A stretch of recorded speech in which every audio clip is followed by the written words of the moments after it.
DJ closed, but SIV does not start without any indication on SIV panel. Check CCINV fuse. If melted, replace CCINV.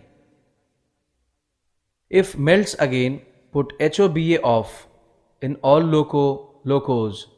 In case of MU, consist. Renew the fuse and try. If unsuccessful, request for assistance.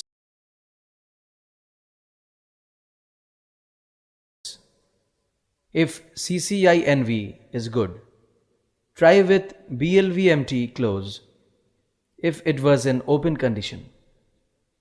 If unsuccessful, put HBA on 0, wait for 2 seconds and try again.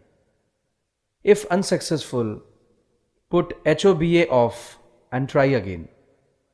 This trouble may be due to over temperature, so after asking for assistance Loco, wait for 10 minutes and try again to close DJ VCB.